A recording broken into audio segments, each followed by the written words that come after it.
పెద్దరాన్న గారు, అదేవిధంగా ఈ సినిమా తీసిన మన ప్రొడ్యూసర్ చంద్రన్న గారు, రాజమౌళి గారు, డైరెక్టర్ తర్వాత టీం అందరికీ కూడా నేను ప్రత్యేకంగా అభినందనలు తెలుపుతున్నాను. ఈ సినిమాలో చిన్న గ్రామానికి సంబంధించిన అంటే ఆ రోజు జరిగిన ఏదైతే అత్యాచారం ఉన్నదో రజాకారులకు సంబంధించిన ఊర్లకు హరిదానాలు, లూటీలు, హత్యలు ఒక చోటని కాదు మొత్తం యావత్ ప్రాంతం అంతా కూడా రజాకారులకు ఆగడాలకు వ్యతిరేకంగా ఒక సామాన్య ప్రజానికం కూడా తిరుగుబాటు చేయడం అనేది చాలా విశిష్టమైనది. అటువంటి పరిస్థితులు కూడా ఉండేప్పుడు దానికి వ్యతిరేకంగా ఒక చిన్న గ్రామానికి సంబంధించిన ఈ కథని సినిమా రూపంలో తీసి ఒక మత దురహంకారానికి ప్రతీకమైన మత సామ్రాజ్యాన్ని స్థాపించడానికి ప్రయత్నం చేసిన ఆ రజాకారులకు వ్యతిరేకంగా పోరాటం చేయటం, అదేవిధంగా గ్రామాలు మొత్తం యావత్ తెలంగాణ ప్రాంతం అంతా కూడా వెట్టి కార్మికులే. ఏ గ్రామంలో ప్రజలకు స్వేచ్ఛా స్వాతంత్రం చేసిన శ్రమకు అది ఇచ్చేది కాదు. వాళ్ళు శ్రమ చేయటం, ఆ దేశముఖకు అందజేయటం, ఆ దేశముఖకు పబ్బం చెల్లించుకోవటం. కాబట్టి వెట్టి కార్మిక మొత్తం తెలంగాణ ప్రాంతం లేదా నిజాం సర్కార్ కింద ఉండే ప్రాంతాలన్నీ కూడా వెట్టి కార్మికులుగానే పనిచేసిండ్రు. కాబట్టి దానికి కూడా వ్యతిరేకంగా ఇది ఒక ప్రతీకగా ఉన్నది. ఒక కళాకారుడిగా చెప్తున్నా, ఆ బాధలన్నీ మనకు కనిపిస్తున్నప్పుడు, మన కళ్ళ ద్వారా దృశ్యాలు చూసినప్పుడు అవి ఉట్టి బొమ్మలే అయినా మన ముంగడ జరిగిపోతుందా అన్నట్టుగా ప్రయత్నించిన డైరెక్టర్ కానీ ప్రొడ్యూసర్ కానీ ఆ టీం మొత్తానికి కళాకారులకు ధన్యవాదాలు. అయితే ది కాంటెంట్ దాంట్లో ఉన్న వస్తువు ఏంటంటే ఒక హింస చేసేవారు దానికి ప్రేరేపించిన పరిస్థితులు నేను దాంట్లో పోదలుచుకోలేదు. ఆ హింసను ఎదిరించడానికి ఎన్నుకున్న ఇంకో రూపం, ఆ హింస జరుగుతుంది, అది వెపన్స్తో డిసైడ్ చేస్తుంది. మోడర్న్ వెపన్ తీసుకొని ఇప్పుడు కనిపిస్తుంది అక్కడ వాళ్ళ చేతిలో వెపన్స్ ఉన్నాయి, వీళ్ళ చేతిలో వెపన్లెస్. అంటే ఆయుధాలు ధరించిన ఒక టీంతో ఏ టీం అయినా ఆయుధాలు లేనివాడు ఏ రూపంలో కొట్లాడాలి, ప్రజల్ని ఎట్లా ఆర్గనైజ్ చేయాలి, ప్రజల్ని మోరల్గా ఆయుధాలు ఉన్నవాడిని కూడా ఎట్లా ఎదుర్కోవాలి, ఆయుధాలు లేకున్నా భయపడుతూ కూడా ప్రజలు ఎట్లా త్యాగానికి సిద్ధమైనరు అన్నది subject. That is only the subject. అలా అదే రూపము అప్పుడు ఆ రూపంలో ఉన్నది, ఇప్పుడు కూడా మరో రూపంలో ఉన్నది. రూపంలో తేడా రావచ్చు, కానీ ఆయుధాలు పట్టుకున్న వానికి నిరాయుధులైన ప్రజలు కొట్లాడుతున్న వారికి. కాకపోతే ఇక్కడ రెండో విషయం ఏంటంటే శాంతిని, దేశభక్తిని కాంక్షించే వాళ్ళు ఒక టీంగా వెళ్ళి అక్కడ ప్రజల్ని చైతన్యవంతం చేసి ఆయుధాలను కూడా ప్రజలు చైతన్యవంతమైన వాడు ఎదుర్కోగలడు, ఆయుధం ఒక నిమిషంలో డిసైడ్ చేస్తుంది అనే విషయాన్ని సందేశాన్ని ఇవ్వడానికి డైరెక్టరు ప్రొడ్యూసర్ ప్రయత్నం చేశారు. నా ఉద్దేశంలో ఇంకో రూపంలో జరుగుతుంది ఇప్పుడు, ఆ రూపమే మారలే. కానీ ఇక్కడ సబ్జెక్ట్ ఏంటంటే అన్ని త్యాగాలు చేసిన ఆ ప్రజలు, అందులో సిద్ధాంతంగా బలంగా ఉన్నవాడు, తెలివి తెలిసిన వాళ్ళు, తర్వాత అతనికి వచ్చిన ఆ గురువు, ఇవందరినీ స్టడీ చేస్తే ఫ్రేమ్వర్క్లో అక్కడ ఆ తల్లి ఏమి సిద్ధాంతాలు, ఏమి రాద్ధాంతాలు అంటే తత్వశాస్త్రం కత్తెరలో ఇరికిపోనివాడు,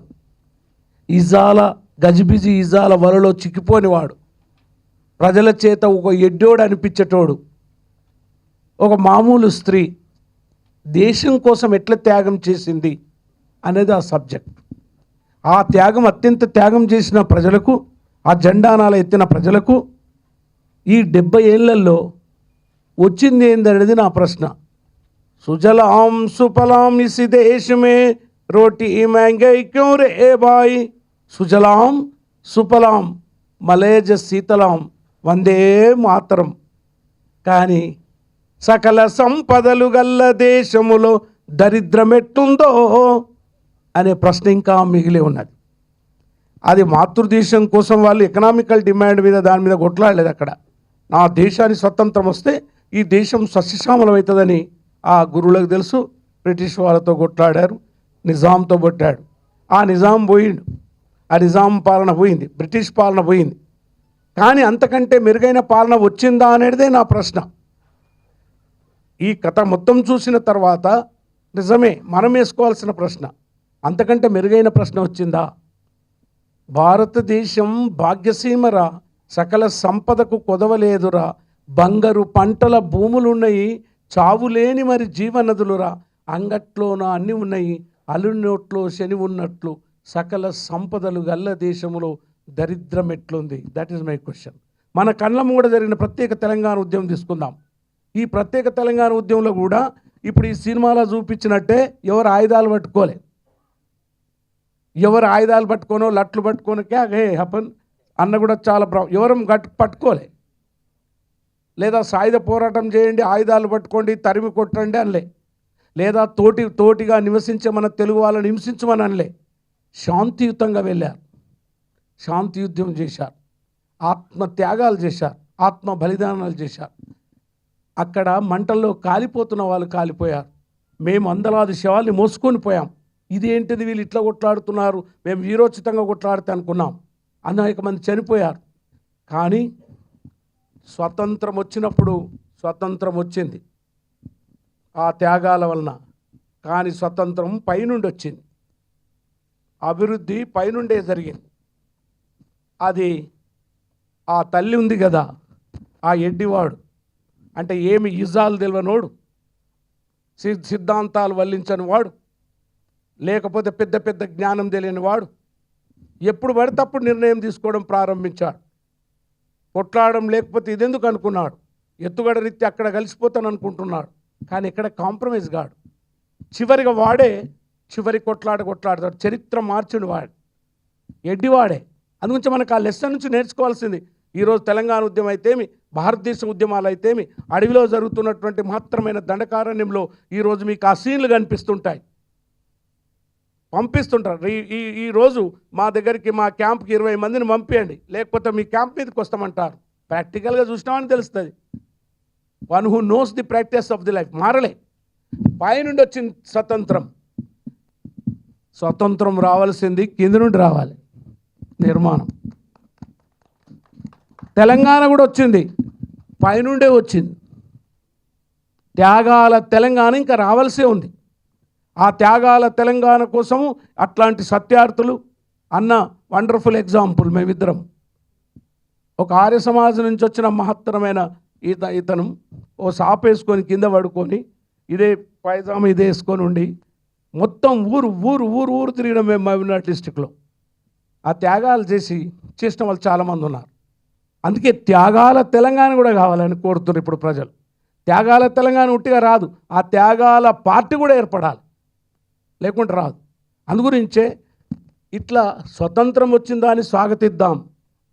కానీ స్వతంత్రం వచ్చిన ఫలితం 70 ఏళ్ళ తర్వాత ఈ సినిమా చూసిన తర్వాత ఆ ఎడ్డోనికి వాని తల్లికి ఏమొచ్చిందని అడుగుతున్నా నేను, జెండెత్తి కట్టినోనికి. దట్ ఎడ్డోడు ఆ తల్లి త్యాగం చేసిన వాళ్ళు మామూలు వాళ్ళు.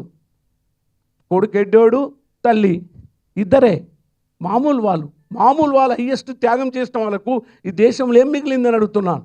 ఈ ఉద్యమం కాదు, జార్ఖండ్, ఛత్తీస్గఢ్ ఏ ఉద్యమాలైనా జరిగినప్పుడు ఉద్యమం కింద నుండి పైనుండి ఉంటే, నాయకత్వం పైనుండి వస్తే అక్కడ ఫలితాలు రావు. అదే జరిగిందని చెప్తున్నాను. మన నైజాం పోయిండు, నిజాం చేసి ఉండొచ్చు, కానీ నిజాంని మించిన నిజాములు ఎన్నో వందలాది మంది వచ్చారు. ఇప్పుడు నిజామును మించిన నిజాములు చాలామంది వచ్చారు.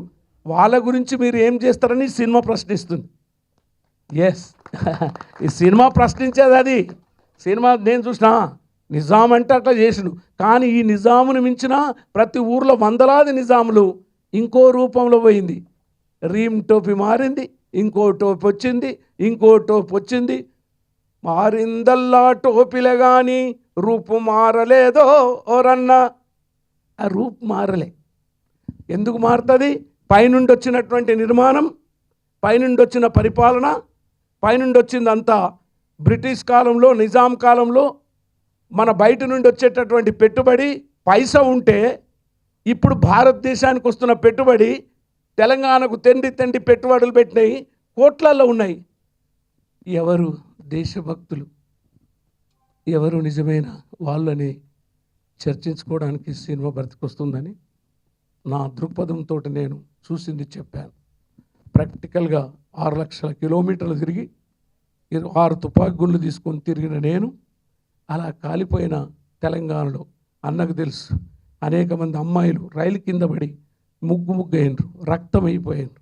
ఆ తీసుకొచ్చిన తెలంగాణ అది పైనుండి ఉంటే అది ఎవరైనా ఉండొచ్చు, పైనుండి నిర్మాణం ఎవరైనా ఉండొచ్చు, ఆఖరికి నేనైనా ఉండొచ్చు, అట్లనే ఉంటుంది. దాంట్లో అభివృద్ధి ఉండదు. ఆ అభివృద్ధి కూడా పై ఉన్న వాళ్ళకే జరుగుతుంది. కింది నుండి వస్తే అభివృద్ధి అటువంటి పేదవాళ్ళకు వస్తుంది. అది తీసుకురావాల్సిన చారిత్రాత్మకమైన విషయాన్ని గుర్తు చేస్తుంది ఈ సినిమాని. మీ అందరి వందనాలు చేస్తూ ముగిస్తున్నాను. సినిమా చాలా బాగుంది అని ఎందుకు అంటున్నంటే, ఇది జనరల్గా సినిమాలు అనేటివి కల్పిత పాత్రలతోటి తీస్తూ ఉంటారు. కానీ ఇది ఒక చారిత్రక నేపథ్యంతో, చారిత్రక పాత్రలతోటి, చారిత్రక పోరాట నేపథ్యంలో తీసినటువంటి సినిమా ఇది చాలా బాగుంది. ఈ తరానికి తెలియని గత పోరాటం, సాయుధ పోరాటం కావచ్చు, నిజాం యొక్క ఆకృత్యాలు కావచ్చు, వెట్టి చాకరి కావచ్చు, ఇలాంటి ఘటనలు గతంలో జరిగినాయి. మా నాయనమ్మ కూడా ఎప్పుడూ చెప్తుండేది, ఆమె ఎట్టి చేయడానికి దొర ఆకిలి ఊగడానికి పోతే, ఒకరోజు జ్వరం వచ్చి ఆకిలి ఊగడానికి పోకపోతే తెల్లారి ఆమెను తీసుకుపోయి చెట్టు గట్టేసి కొట్టినటువంటి చరిత్ర గతంలో మరి నిజాం సర్కార్ జాగీర్దార్ అలా దేశ్ముఖుల పాలనలో ఉండింది. అలాంటి చరిత్రని సినిమాని చూపించడం చాలా గొప్ప. నిజంగా ధైర్య సాహసాలతోటి సినిమా తీసిన డైరెక్టర్ కానీ, నిర్మాతలు కానీ, మిత్రులందరికీ, డిస్ట్రిబ్యూటర్స్ కానీ చాలా అభినందనలు తెలియజేస్తున్నాను. ఇలాంటి కాన్సెప్ట్లో తీసుకురావడం, దీనికి ప్రభుత్వం నుంచి చాలా రాయితీలు ఇవ్వాల్సిన అవసరం ఉన్నది, ట్యాక్సీ కూడా కన్సెషన్ చేయాల్సిన అవసరం ఉన్నది, సినిమా థియేటర్లను అవకాశం కల్పించే విధంగా ఇవ్వాల్సిన అవసరం ఉన్నది. ఇలాంటి చారిత్రక పోరాటాలు జరిగినటువంటి సినిమాలు తీస్తే, ఇది జరిగితే రేపు భవిష్యత్తులో ఇంకా కొంతమంది ఉత్సాహవంతులైనటువంటి నిర్మాతలు ఈ లాంటి చరిత్రాత్మకమైన సినిమాలు తీయడానికి కృషి చేస్తారని నేను ఈ సందర్భంగా తెలియజేస్తా ఉన్నాను. ప్రభుత్వానికి కూడా విజ్ఞప్తి చేస్తూ ఉన్నాను. దీనికి సంబంధించిన అవకాశాలన్నీ ట్యాక్స్ రూపంలో రద్దు చేయడం కానీ, లేదా సినిమా టాకీసులు కల్పించడంలో కానీ అన్నిటిలో సహకరించవలసిందిగా నేను కోరుతా ఉన్నాను. ఈ సినిమాలో అంటే ఇప్పుడు మనం నైజాం కాలంలో ఏదైతే తెలంగాణ సాయుధ పోరాటం జరిగినటువంటిది, ఇది 10 జిల్లాల ఇటువైపు ఉన్నటువంటి ఒక 10 జిల్లాలకు సంబంధించింది. ఈరోజు మనం వీక్షించినటువంటిది ఏదైతే ఉందో, ఆర్య సమాజ్ వాళ్ళు అటువైపు కర్ణాటక, మహారాష్ట్ర ప్రాంతాల్లో ఉన్నటువంటి ప్రాంతం లోపల ఆర్య సమాజ్ వాళ్ళు జరిపినటువంటి ఒక పోరాట చరిత్ర ఇది. అయితే ఈ పోరాట చరిత్రలో మనము చూసినటువంటిది ఆనాడు ఉన్నటువంటి యొక్క కాలం లోపల జరిగినటువంటి ఒక సంఘటనలు ఏవైతే ఉన్నాయో అవి కళ్ళకు కంటినట్టే చూపించడమే కాకుండా, ఆ పాత్రలు పోషించినటువంటి ఒక విధానం ఏదైతే ఉందో, ఇప్పుడు హరి రూపంలో ఉన్నటువంటి అతను పోషించినటువంటి ఒక పాత్ర, అట్లాగే ఆ తీసినటువంటి ఒక తీరు లోపల సహజత్వం, మొత్తము సహజత్వమే కనబడుతుంది తప్ప ఎక్కడ కల్పితమైనటువంటి ఒక విషయాలుగా ఉన్నట్టుగా మనకి ఎక్కడ కూడా కనబడదు. ఈ విధంగా తెలంగాణ భాషను ఆధారంగా చేసుకొని తెలంగాణలో ఈ యొక్క చిత్రం ఏదైతే రావడము ఏదైతే ఉందో, సరే ఇంతకుముందు కొన్ని వచ్చినా ఒక ప్రధానమైనటువంటి ఒక తెలంగాణ ఇతివృత్తాన్ని తీసుకొని తెలంగాణ భాషలోనే ఈ సినిమా తీయడం అనేటువంటిది ఏదైతే ఉందో, మనము అట్లాగే ఆ డైరెక్టర్లను, దాని సాంకేతికలను, మిత్రులు రాజమౌళి గారిని అభినందించవలసినటువంటి అవసరం ఉన్నది. ఒకప్పుడు రజాకార్లు ఎంత దుర్మార్గంగా తెలంగాణ పల్లెల మీద మరి వాళ్ళు చేసినటువంటి ఆకృత్యాలు విన్నాము, చదివినాం, కానీ మనం ప్రత్యక్షంగా చూడలేదు. కానీ ఈరోజు ఈ సినిమాని చూస్తే మనం నిజంగా చూస్తున్నట్టుగా, కళ్ళకు అద్దినట్టుగా మరి తీసినటువంటి, మరి నిజంగా డైరెక్టర్ గారు కానీ, దీని ప్రొడ్యూసర్ కానీ, కెమెరామెన్ గారు కానీ, మరి మిగతా టెక్నీషియన్స్ అందరినీ కూడా నిజంగా అభినందించాల్సినటువంటి విషయం. 1947 ఆగస్టు 15 నుంచి సెప్టెంబర్ 1948 13 నెలల మధ్యల చరిత్రను మరొక పార్శ్వం చూపెట్టిన సినిమా నైజాం సర్కారుడా.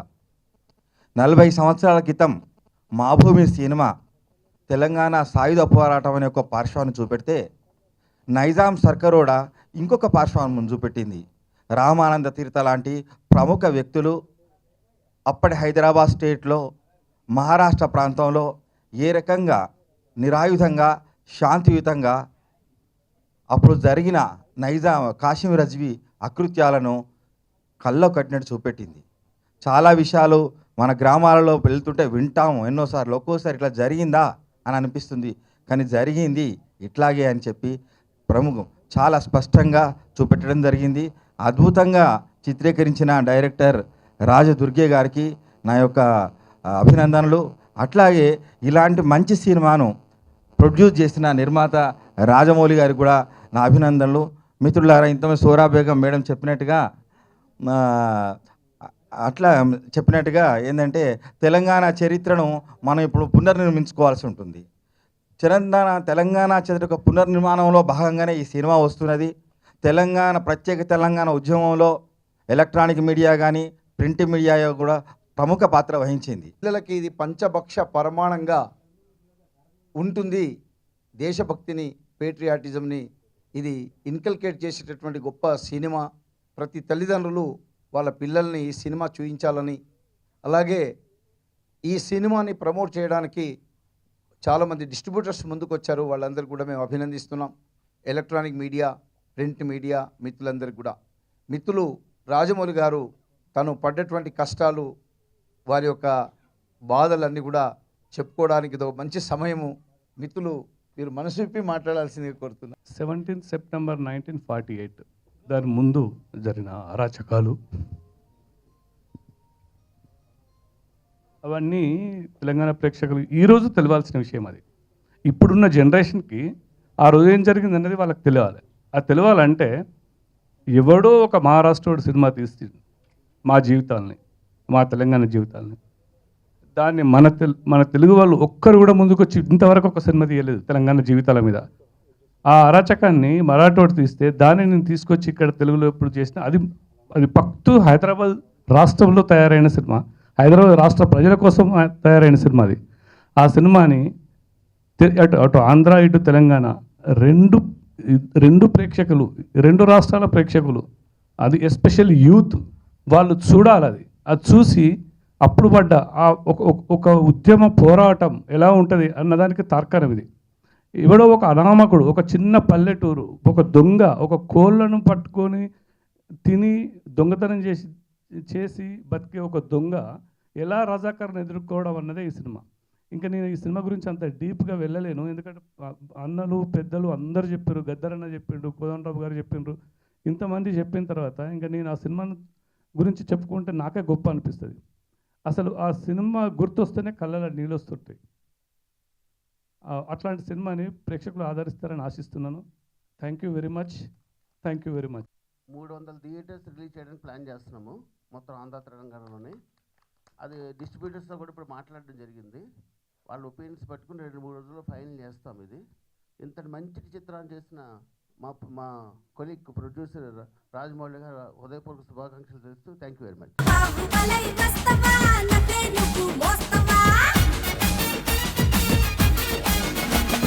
ఏంటి మళ్ళీ ఇలా ముసుగులో వచ్చావు? My life my style. ముసుగులేంద్ర కొత్త ఆట. వాళ్ళకి అవసరం, మనకు అవకాశం. నీలాంటి గొప్ప అమ్మాయి నాకు భార్య అవుతున్నందుకు I'm so lucky Kanyaka. Please అండి, మావిడ వచ్చేస్తుంది, మీరు వెళ్ళండి.